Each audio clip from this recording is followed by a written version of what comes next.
Bonjour, bienvenue dans cette deuxième séance Libre Pensée. Et nous voulons désormais regarder pour cette deuxième partie sur le questionnement, savoir qu'est-ce que la philosophie, donc une approche assez libre. Voilà, néanmoins avec une certaine rigueur aussi bien historique que sémantique pour entendre de quoi est-ce qu'il en retourne lorsqu'on s'interroge sur la philosophie. Nous avions déjà vu à grands traits à quoi est-ce qu'il fallait s'attendre, du moins ce quelles étaient les premières choses à dire, les préalables à entendre lorsqu'il s'agit de philosophie, savoir que cette dernière est caractéristique d'un intérêt sérieux qui permet à des apprenants, à des élèves, comment bien marcher, se conduire sur Terre. Pour aller un peu plus loin, donc sur ce questionnement, nous voulons désormais regarder carrément qu'est-ce qu'on veut dire, d'accord, lorsque nous disons philosophie. C'est bien connu, hein, les racines étymologiques grecques, parce que nous savons que la philosophie nous vient des Grecs. Du coup, on essaie de prêter une certaine attention à ce qu'ils entendaient eux-mêmes par philosophia, d'accord, qui est ici la racine étymologique grecque de ce mot. Et ce mot qui est plein de sens, du coup, d'une part, nous allons nous attacher à lire, presque à décortiquer le mot philo, et deuxièmement, l'autre mot qui est sophia. Alors, pour philo, euh, nous savons que c'est un terme qui vient de deux expressions, de deux mots, deux racines, et des racines qui sont d'une part apo et léo, d'accord? Et apo et léo, c'est apo comme ek en grec, hein, ek, c'est-à-dire ce qui vient d'eux, ce qui sort d'eux, ce qui est ici d'eux, hein, si on veut, et littéralement apo éléo, donc le terme central dans philo, ça va être éléo, et éléo, c'est l'action d'envelopper de tous les côtés sans laisser aucun point de sa circonférence libre. Alors, mine de rien, effectivement, philo donc qui veut dire amour, hein, qui est aussi souvent rendu par le mot français amitié lorsqu'on parle de philia, hein, d'accord? Et d'ailleurs, souvent, certains le prennent en tant que amour, amitié. Voilà, amour amical. Et donc, à tout le moins, ce qu'on voit ici, c'est que ce mot qui veut dire aussi amour, parce que c'est vrai que finalement, en grec, on a plusieurs termes, hein, essentiellement trois, souvent cités pour décrire ou définir l'amour. Donc, c'est agapao, philéo et eros. Donc, ici, nous sommes sur le mot philéo. Donc philéo ou philo qui donc vient de apo et léo, donc qui renvoie à l'action d'envelopper, de prendre tout autour, d'accord, sans laisser aucune prise quelconque, puisque sans cela, la pression, la prise ne saurait avoir lieu et que l'objet pourrait échapper par cette lacune. Donc il y a vraiment l'idée, somme toute, d'envelopper, de prendre avec soi, de prendre sur soi, de couvrir complètement. Et c'est ça l'amour, mine de rien. Hein, c'est vraiment saisir de part et d'autre, c'est enlacer, disons, envelopper, hein, prendre vers soi, et donc l'idée de prise. Voilà. Et donc, Éléo, c'est cela, et Éléo lui-même vient d'une autre racine, donc une racine de 3 lettres, donc trilitère, qui signifie prendre, et prendre, ou sinon saisir, saisir au sens de lever, c'est-à-dire d'enlever ce qui est posé, déposé dans un lieu plus bas. Voilà, donc d'amener vers le haut ce qui était mis en bas. Et je sais qu'en effet, allo doit avoir pour synonyme un terme tel que aéro, qui veut d'ailleurs aussi dire lever, soulever, prendre, porter, hein, ou si on veut rendre plus léger. Mais néanmoins ici, dans notre mot allo, c'est juste lever ce qui était posé en bas. Et j'ai au moins l'impression que donc, dans cette idée d'amour, il y a vraiment cette intention de prendre une chose qui est vraiment en bas. Donc en bas, on l'a un peu vu dans la vidéo précédente, c'était Upo, hein, Upo par rapport simplement à pouce, pouce de pas, passe, pas de patéo, hein. Donc voilà, donc c'est-à-dire les pieds ou ce qui est en bas, donc ce qui est terre à terre, ce qui est pragmatique, ce qui est terrestre, ce qui est physique, hein, ce qui, entre guillemets, de l'ordre du rationnel, si on veut. Donc de prendre ce qui... Alors, on va pas aller très loin, on va se limiter à prendre ce qui est en bas. Voilà, sans plus, sans plus, sans plus. Donc, prendre ce qui est en bas, prendre ce qui est à terre et l'emmener toujours plus haut. D'accord? Élever, d'accord? Amener à une autre dimension ce qui est posé à terre. C'est en tout cas ici l'idée de philo. De prendre ce qui est en bas pour l'emmener plus haut. Alors, oui, voilà. L'emmener plus haut et nous allons faire exprès de décortiquer davantage le mot allo, parce que comme pour bon nombre de termes techniques grecs, on a en souche, si on veut, des termes sémitiques, notamment le féminicien par exemple. Et donc, du coup, ici, on va lire notre allo, qui veut dire soulever, prendre, porter. Et rappelons-nous que donc ici, on parle d'amour, que l'amour, c'est saisir, c'est envelopper, c'est prendre. Mais prendre de part et d'autre, vraiment bien capter la chose, si j'ose dire. Et ce saisissement, d'accord, a pour racine un terme sémitique qui se dit Allah. Qui se dit Allah, on peut se dire aller. Alors effectivement, je ne m'étais pas forcément rendu compte au début, mais il m'est apparu avec évidence qu'effectivement, ici, on a un des sens, sinon un mot qui, je pense, a donné en langue arabe le mot Dieu. Hein. Voilà. En langue arabe, parce que, alors, c'est pas le même mot, en tout cas en langue hébraïque, voilà, pour Dieu. Donc, ici, on a Allah, mais Allah, en tout cas, tel qu'il apparaît littéralement, de façon sémantique, donc même, je pense même en hébreu moderne, sauf erreur de ma part, Allah, c'est simplement l'action d'élever, de faire monter. Et d'ailleurs, toute personne gardée, ce même mot est aussi utilisé pour parler d'une offrande en tant que holocauste. Donc, ce qui, d'ailleurs, si je ne me trompe pas, ça se trouve, holocauste, holo, ça viendrait peut-être de là, hein, tout sans garder, à vérifier. En tout cas, donc il y a vraiment l'idée de lever une chose, de prendre une chose qui est en bas et la faire monter vers le haut. Et souvent, c'était par, quand on parlait de l'Holocauste, donc c'était en fait un sacrifice entièrement consumé par le feu. Et donc, dans la fumée, hein, était censé se lever vers le haut. Alors, nous, on va le lire de façon assez ample, hein, ce Allah.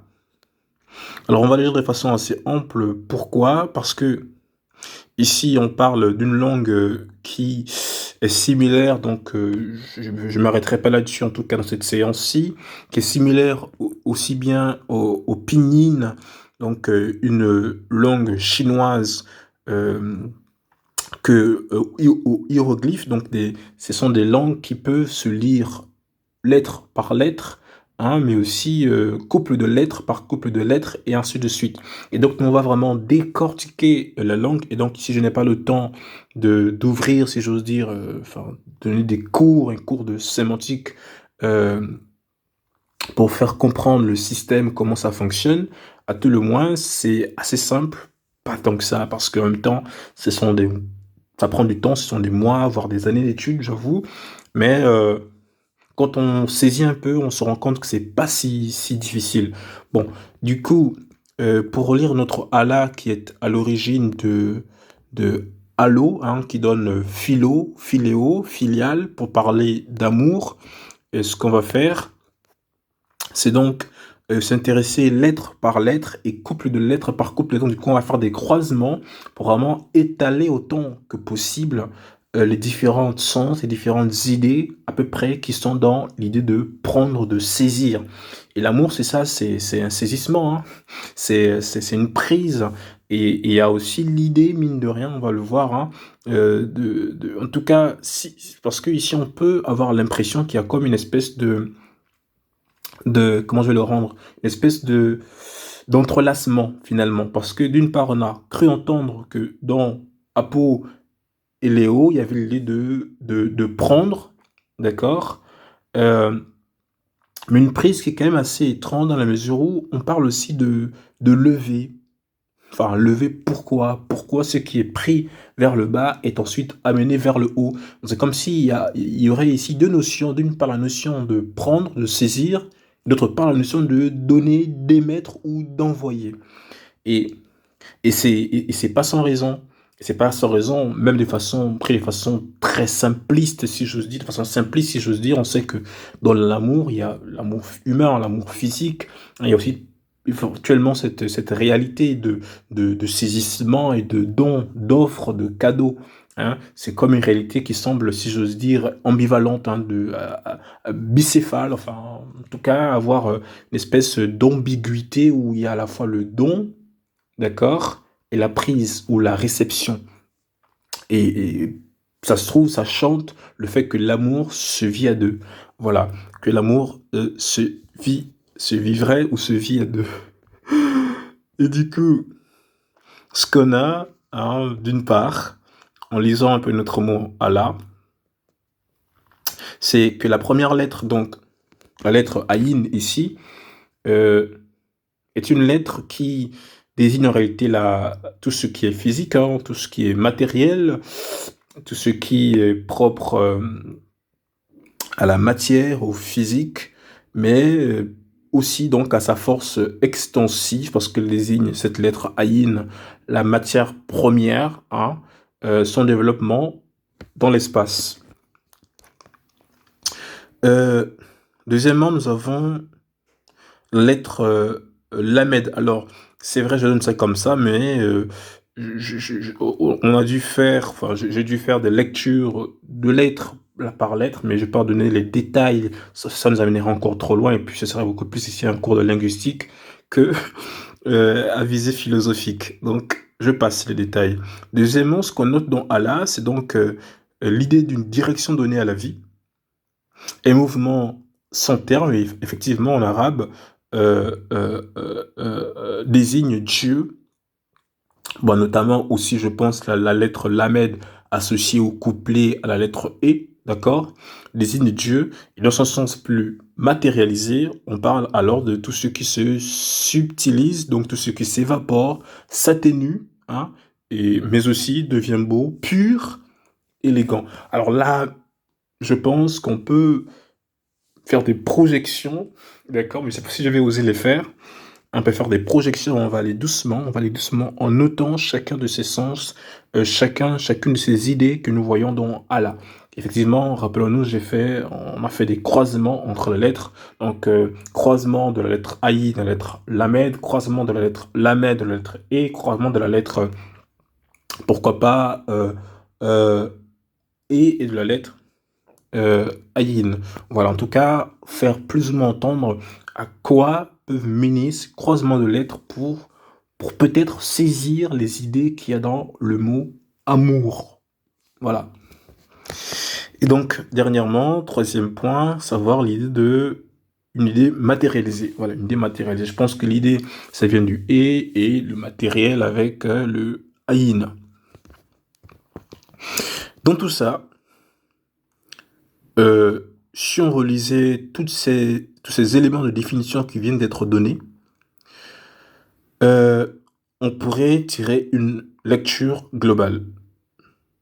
Déjà, d'une part, que lu lettre par lettre, on nous parle alors de la vie étendue, matérialisée. Donc, la vie par le E, étendue par le L et matérialisée par le A. Et de façon concrète et illustrée, on parle alors d'un enfant, d'une fleur. Et donc, Et il a rien n'est inventé. Vraiment, là, nous sommes, mine de rien, aussi en linguistique. Hein. Déjà, on a vu le cas de la fleur avec l'Apocalypse, hein, avec le calux, donc la fleur ou la rose, qui est cachée encore. Et dans la philosophie, d'accord, déjà le mot amour commence à nous évoquer l'idée d'une fleur, justement, d'un enfant. Et on voit que sans effort, c'est vrai que l'enfant est souvent le fruit d'un amour entre deux personnes. Voilà. Et donc, Allah, c'est aussi une vie posée sur ou encore offerte. Je dis ça parce que sans a priori, on peut arriver aux mêmes définitions qui sont déjà connues aujourd'hui dans la mesure où, encore une fois, en hébreu moderne, je pense, hein, si je ne me trompe pas, effectivement, en hébreu moderne, pour parler d'une offrande, c'est le mot Allah. Voilà, en l'occurrence, holocauste. Et qui est une offrande entièrement consumée par le feu. Donc, elle est de brisement, de brisure, d'écrasement, qui va faire que l'offrande qui était une réalité unie, va se subtiliser, si j'ose dire, va s'atténuer, hein, va brûler, va être consumée, et dont la fumée va s'élever vers le haut. Donc, c'est vraiment l'idée qu'il y a dans Allah. Et ce serait ça, hein, l'essence qu'il y a dans le mot amour. Alors, l'idée dans l'Holocauste, ou bien dans le sacrifice que tu offert, il est très profond, et que mine de rien, de toutes les façons, à la base, cette offrande s'élevait vers Dieu. Hein. Cette offrande s'élevait vers le haut en tant qu'elle s'élevait vers la divinité. Et ce n'est pas sans raison que dans chacune de ces propositions de définition, ce qu'on a, c'est qu'à chaque fois, on nous parle des termes qui, qui sont évocateurs, ou qui, on pourrait dire, curieux, mais pas tant que ça dans la mesure où ils sont évocateurs de ce qui est déjà connu même en philosophie depuis Héraclite, et avant lui, voire, et après lui, effectivement, et encore jusqu'à Kant et Descartes et j'en passe, donc, où on parle donc de métaphysique par rapport à la matière première, ou pour les anciens chez les Grecs, on pouvait y voir ou bien le feu, ou bien l'air, ou bien le nombre, et ainsi de suite, à tout le moins de façon générale. Dans ces définitions, donc on se rappelle les choses qui sont connues déjà, savoir d'une part la matière première, d'autre part la divinité, et encore celle d'une idée. Idée déjà, on peut, de façon assez simple, penser à Platon, par exemple, avec son monde des idées.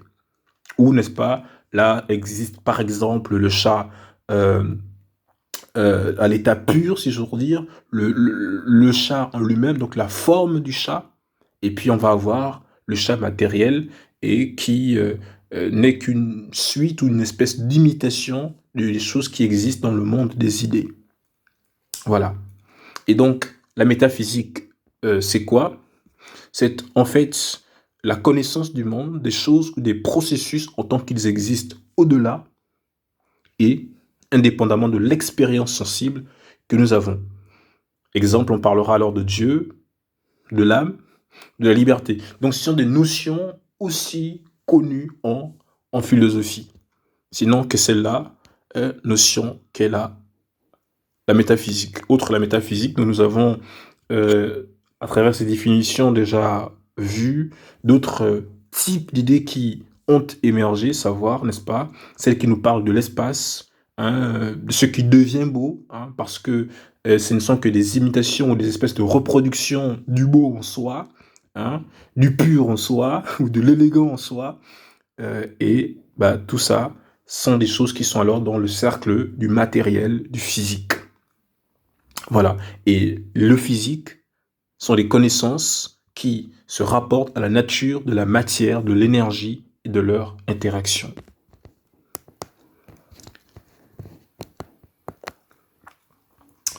Euh, j'ai noté une jolie proposition de définition globale donnée par Simplicius, qui lui vécut entre 490 à 560 après Jésus-Christ, qui disait donc, dans son commentaire sur la métaphysique d'Aristote, que la discipline qui considère la réalité entièrement séparée de la matière et la pure activité de l'intellect, en acte de l'intellect en puissance, celle qui est élevée à lui par le fait de l'activité, tout cela, il l'appelle théologie.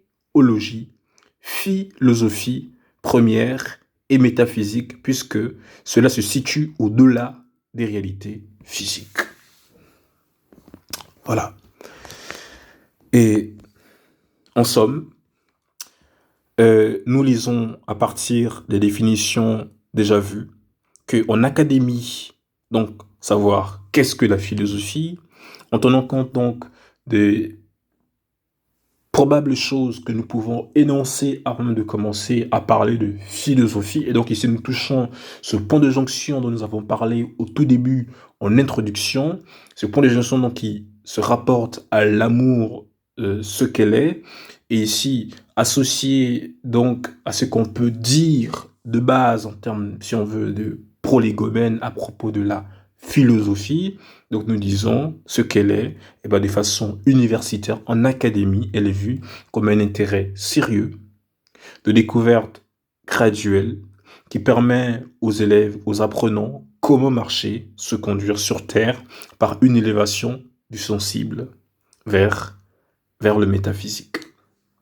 Donc, je pense, sur ce, on s'arrête ici pour aujourd'hui. Et pour d'éventuelles questions, n'hésitez pas à les mettre, les soumettre ou à les mettre en commentaire. Et puis, voilà, on se fera le plaisir de les lire et de les commenter dans les mesures du possible. Sur ce, je vous dis à la prochaine. Merci.